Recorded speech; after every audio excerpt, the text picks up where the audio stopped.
morning, Stitch Roadies. It's been a while, hasn't it? I mean, it's not been that long, but it feels like a while. What can I say? The challenge of videoing on the road is always about Wi-Fi. It can take up to 24 hours to upload a video when you're in a campground. We have a hotspot, but usually it's and it refills its data every month, but we usually use that up like in the first 2 videos to upload, and then the rest of the month, if we're still traveling, it creates somewhat of a challenge. And we don't live the kind of lifestyle where you can sit at a Starbucks and wait for your video to upload. That is definitely not us. So we kind of struggle a bit in getting them up, and sometimes the Wi-Fi in the campground will go down. I have a list a mile long, but let me tell you, the last time we talked, it was about the attic. And whether I say attic or attic, it's the same thing, because I am either addicted to cross stitch or I want to be at the attic. So what can I say? I am proud of myself as far as what I got done. I did complete I think two projects. I know, it's like your mind just kind of goes on like what day of the week it is. I used to be able to tell what day of the week it was by the garbage truck when it would come down. Then I know, oh, it's Thursday or Friday. I've even forgotten what day my garbage gets picked up. But when you're on the road, there's no cues. There's no cues for you. And so time becomes so fluid. It just kind of runs together. It was an exhausting trip, and it was an exhilarating trip. We had a wonderful time being on the road. Traveling in Penny is like the perfect COVID vehicle, because we have our own bathroom, our own kitchen, our own beds, our own, we take a shower in the van. So it is the perfect travel vehicle. And then half the time we stayed at RV parks or campgrounds, and half the time boondocking, and that just means there's no hookups. So that's you have to be a little bit more organized. You have to make sure your propane is filled, that your solar is working, and so it worked out great. And it felt good to be on the road, but it feels really good to be home. And I have to tell you, as soon as we got home, the day we got home, my youngest son and his family came over for dinner. We did food cart takeout. Nobody wanted to cook. Yeah, so food cart takeout. And lucky for us, here in Happy Valley, just down the road a couple miles is a gigantic food cart area with a wide variety of options that you can just call ahead and pick up. Yeah, so that's what we did. It was so fun seeing them. I can't wait to see my older son and his family. What else can I tell you? Traveling back in the van, on the way home, on the way there, it was sheer luxury. Let me tell you, sheer luxury. On the way home, though, we were bringing things back with us because we sold the little tiny home in Tucson. And so there were some personal items that we wanted to bring back. I had all my Ray Dunn dishes that I wanted to bring home. My cross stitch, Greg's, G's had his guitar. We had our favorite camp chairs. I had my bicycle that I had promised to a friend of mine. And so it was like every night on the way home, it was the shuffle. That means everything that was piled on the bed when we had to go to sleep, that got all piled in the chairs.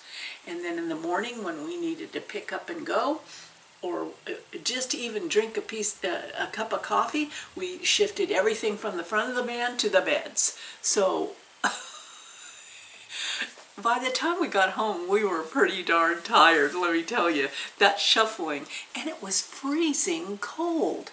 Now, when we were in Tucson, there was nice weather, but pretty much on the way there and on the way back at night, it was freezing. Absolutely freezing. And so there was no sitting outside, you know, enjoying the evening until we got home. And then it was, as you can see, the sun coming in. It was gorgeous when we got home. And everything was blooming. Oh, my rhodie bushes that are covered in flowers. The trees have leafed out. It was just such a pleasure, such a pleasure. But you're not here to hear me ramble about that, all of that. You're here about cross stitch. So when I got home, well, one of the things, I think I might have showed you this, but well, I didn't show you this. My girlfriend Becky, who's my partner in crime when I go to the attic, is a card maker, and so she gave me a whole pile of cards, homemade cards. I love her cards. I have a hard time using them because they're so beautiful. And she knitted me some booties, some slippers.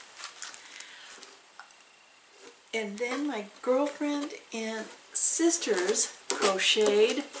She keeps us in the wash rags, so she crocheted us 3. Oh, yeah, we lucked out there. We lucked out. But I finished that, you know, I was making it for my younger son, that stone house. I gotta make sure I'm saying it right. I know it's the book house. I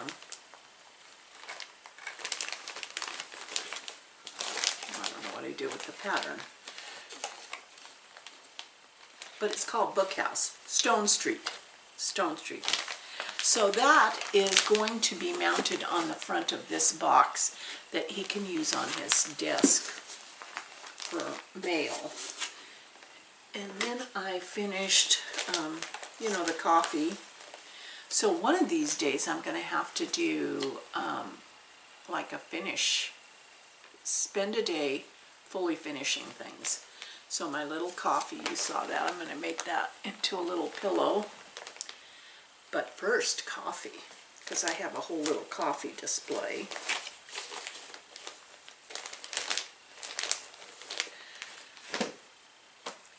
When I got home, well, actually, on the road home, I started, I dove back into another project. And that was Plum Streets. You know, her stackables, I just love them. And this is Foxview. I just love those blue flowers. And I've decided to make a whole bowl of the stackables. So I'm going to make them into little pillows and put them all together into a bowl, like a bowl filler type thing. And this is how far I've gotten. I have almost finished one box. I'm doing it on 32 count. Wait, where is this 40? No, this is 40 count. I decided to do all the stackables on 40 count. Yeah. I feel like while I still can see halfway, I should just go for the 40 count because I love the way it looks and I love the one thread. So I'm just gonna do that with all of those stackables. Is do 40 count. Yesterday, though, I realized when I was looking through my calendar, I realized that I had a little family member's birthday going to be coming up in May, and I had already decided what I wanted to do for her birthday, but I hadn't had it kitted up. So I did that this morning, and what I'm going to do, I already mounted, I'm going to frame it in this hoop, and so I just decided to stitch it in this hoop. And 32 count. 32 count. And I am doing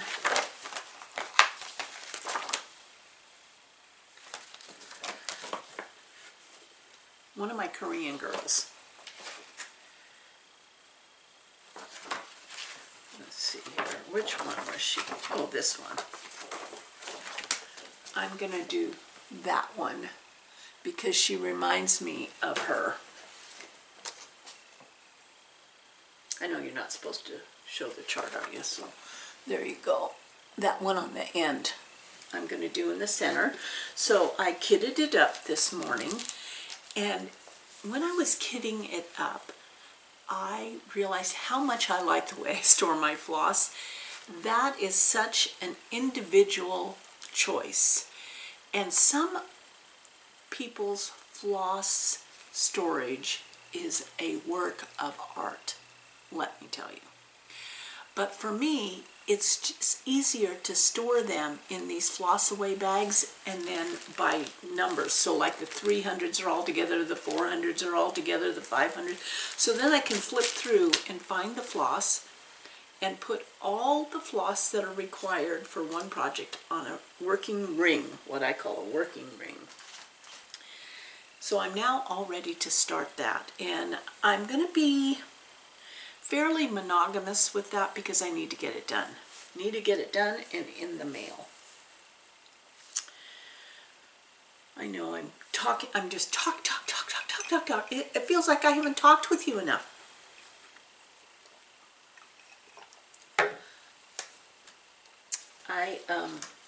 When there were 4 flosses, colors of DMC that I didn't have for that project, and so I went to Hobby Lobby and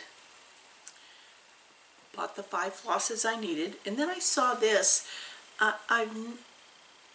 This is 18 Rustico Ada, and I heard 18 count. You use 1 floss too on Ada, so this was a little chunk that I thought, oh, I'm going to try it, because I know that Becca from Sambrie Stitches is an Ada stitcher, and she loves 18 count, so I thought, oh, I'm going to give that a try. When I arrived at the tiny home in Tucson, I found a whole bunch of old cross stitch that I must have bought when I went thrifting with my friend Judy, and because they're very old leisure arts, but they're these old leisure arts with a whole bunch of ornaments. So that's going to be fun. And then these were jar lids, but I thought those could be ornaments too. And here's a whole bunch of ornaments with hummingbirds for Christmas.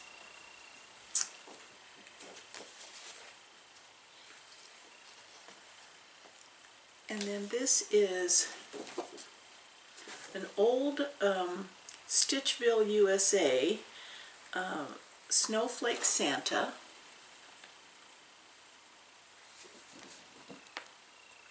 I found these all piled in the tiny home. Yeah. I have vague memories, but this is something for every season cross stitch. And it's just a book that's filled with lots of little things in it.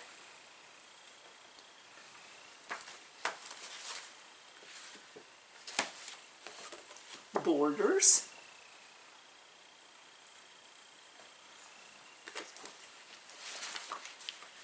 And then a couple of cross-stitch magazines. This is Christmas 2017.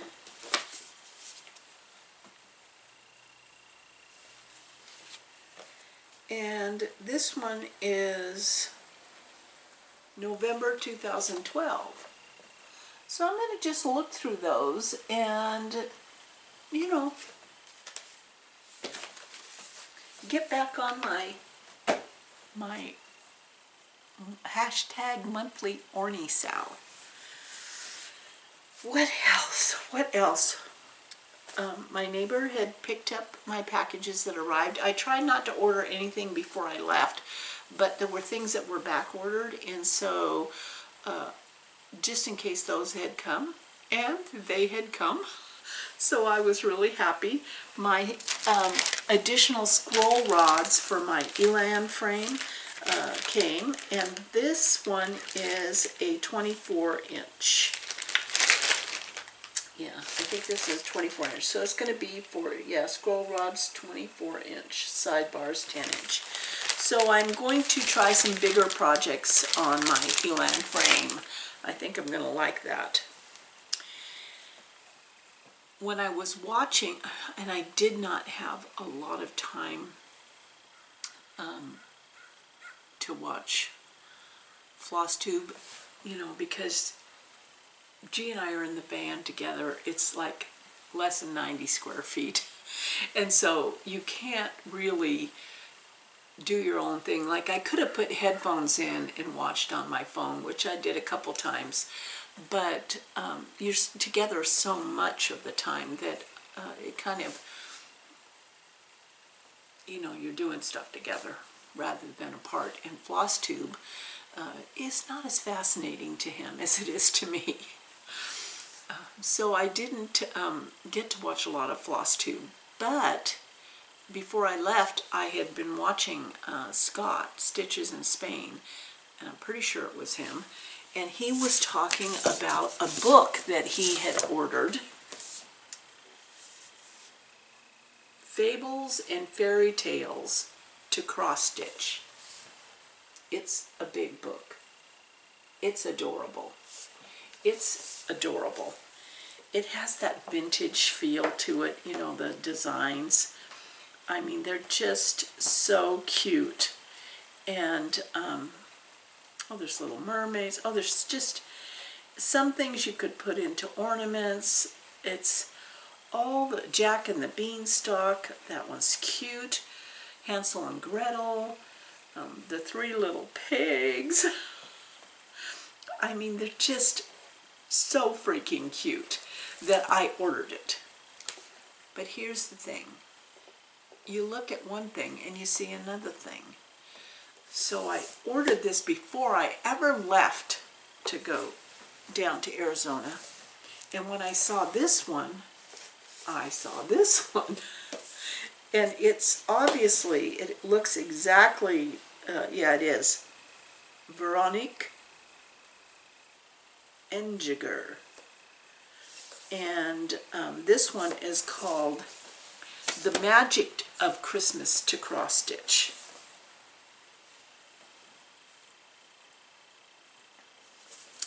And I'll list the name in the description. And I just ordered them from Barnes & Noble.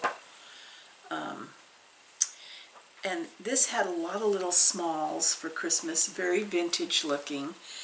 And it was just so sweet that I decided to order it. So then I had two books. Yeah. Yeah, it's just, we enable each other, don't we?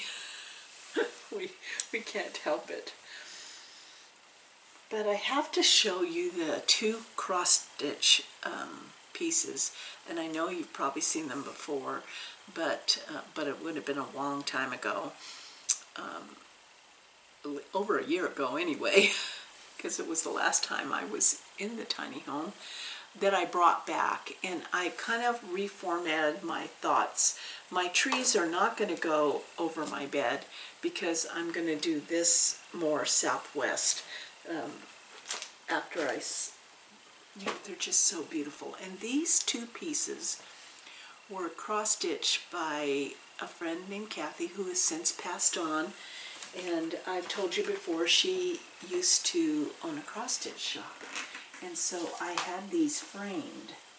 You know, she was just like the rest of us in that we get all these cross stitches done, but we don't always FFO them. And so these were in a pile, and isn't that gorgeous? I had to go down and rescue it. I couldn't sell it with the tiny home. They had to come home with me. And then, oh, I love this one too.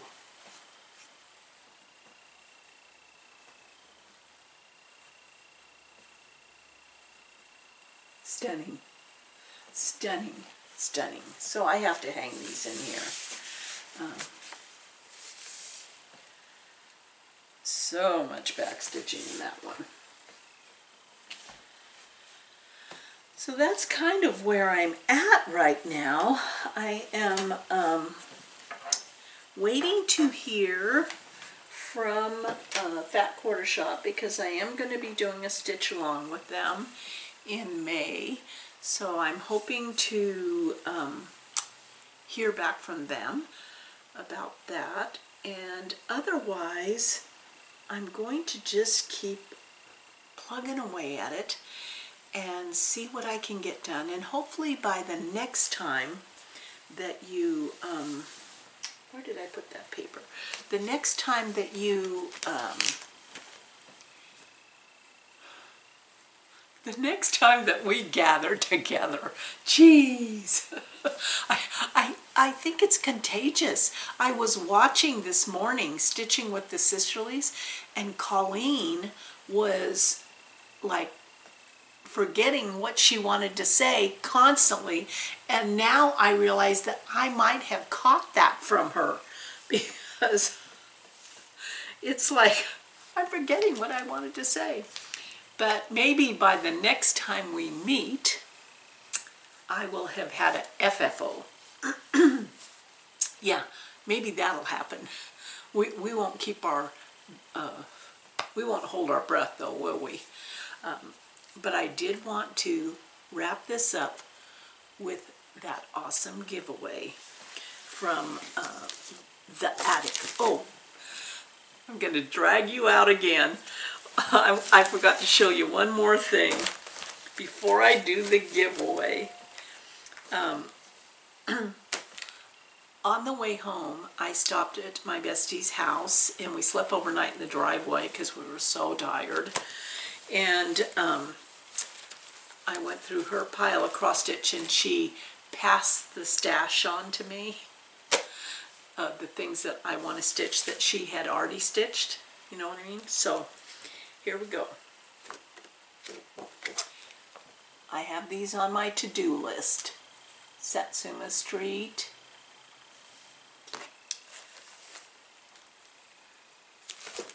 Deck the halls with Satsuma Street. You gotta love their bright colors, don't you? Plum Streets, Judge Not.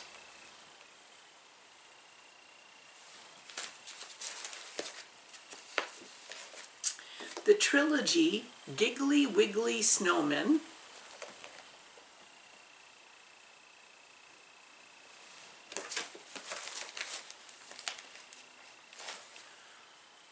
This was one that I actually gifted her, and then when I saw hers done, I said, I want that pattern from you. Welcome Spring. That is so cute. By Brenda Gervais. Oh, there's that Stone Street. This is what I had just finished, Stone Street Stitchwork Bookhouse. Yeah. Okay. So the winner of the gift card from the attic for $25. $25 gift card. Are you ready? It's Colleen McLaughlin. Yeah. Yes, it's you. So, please, Colleen, if you could message me. I'll put the email address in the description box, or you can message me on Instagram. I'll get this out to you, and then you'll get to have some fun, because let me tell you, it was a blast. Oh, it was just a blast. Thank you for hanging out with me. Thank you for subscribing. Thank you for leaving a thumbs up and a comment. And I'll see you on the next video, and maybe I'll have something FFO'd, okay? You take care. We'll talk to you later.